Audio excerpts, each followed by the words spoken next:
Hey guys, welcome to the 23rd C programming tutorial, and in this tutorial I'm going to be showing you how to use structs or structures. And structures will basically just allow you to group a bunch of variables together and then treat them as one. So let's just say that we were working with fractions, and whenever you're working with fractions you obviously need to have a numerator and a denominator. So let's just go ahead right here and create two integer variables, one to hold the numerator, one to hold the denominator. So I'm just going to say int numerator equals 1 and then int denominator equals 3. So now we basically just got two variables right here, one to hold the fraction's numerator and one to hold the fraction's denominator. And together these two variables create a fraction 1/3. But it would be much more handy if we could just group these two variables together and treat them as one thing, a fraction. And we can actually do that using a structure. So let's just go ahead right here and create a structure called fraction. So just go up above where it says int main right here and write out type def, and then following that write out struct. Then after that struct keyword just go ahead and put two curly braces, and after the last curly brace just go ahead and write out the name of your struct. I'm going to call mine fraction since that's what our struct is going to be. It's going to be holding a numerator and a denominator.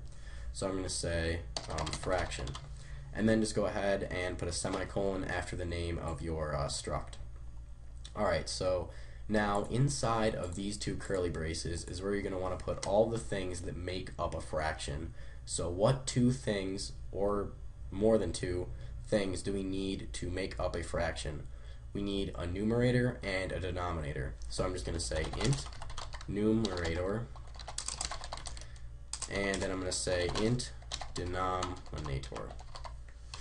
Alright, so now I've basically just got the two things that will make up a fraction. We have the fraction's numerator and the fraction's denominator.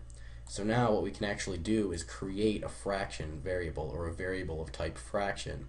So let me just go ahead and do that. So first, remember, whenever you're creating a variable, you're just going to want to write out the type of variable that you're creating. In our case, we're going to be creating a variable of type fraction. So I'm just going to write out fraction. And then following that, I'm just going to go ahead and give my variable a name. I'm just going to call it my fraction.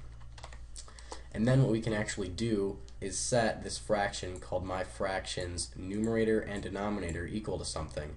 So in order to access this fraction's numerator, what we can do is just type out the name of our fraction variable.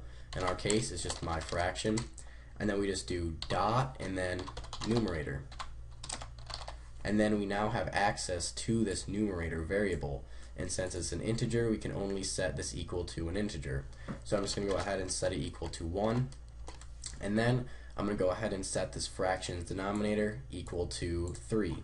So I'm going to say my fraction dot denominator equals 3. So now basically what we have is we have this one thing called my fraction, and this my fraction's numerator is 1 and this my fraction's denominator is 3. Alright, so now let's just go ahead and create a function to print out my fraction or any fraction out onto the screen. So what I'm going to do up here is just go ahead and create the prototype for that function.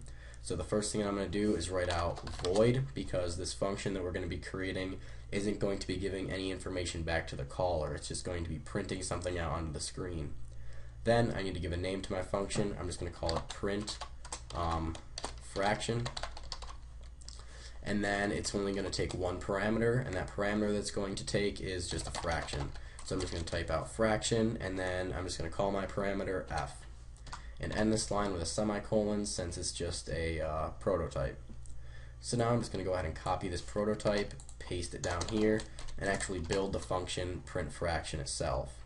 So all that we want this print fraction function to do is just print out this fraction or any fraction onto the screen. So we want it to print out this fraction's numerator and its denominator. So we're just going to say printf, and then we're going to first be printing out the numerator. So I'm going to do modulus I, since every fraction's numerator is an int, and then I'm going to do a slash, and then I'm going to want to print out this fraction's denominator. So I'm going to do modulus I again, because every fraction's denominator is also an integer. And then I'm just going to go ahead and end the line.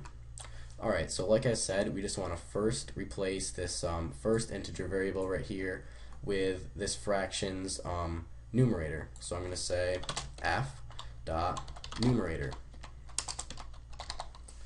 Then we just want to replace this second integer variable with the fraction's denominator. So I'm just going to say f dot denominator. Alright. So now, if we just wanted to print this fraction out onto the screen called my fraction, we could do that using this print fraction function. So I'm just going to say print fraction, and then I want to print out the fraction my fraction, which we just created up here. So I'm going to say my fraction. Alright, now let's just go ahead and run this and make sure that it works. Oh, I spelled fraction wrong. Alright. Now, as you can see out onto the screen, we just got 1/3 since it printed out first the fraction's numerator, which is 1, and then it printed out the fraction's denominator, which was 3. Alright, so that's pretty much it for this tutorial. In the next tutorial, we're going to continue working with structures. Alright, so see you guys.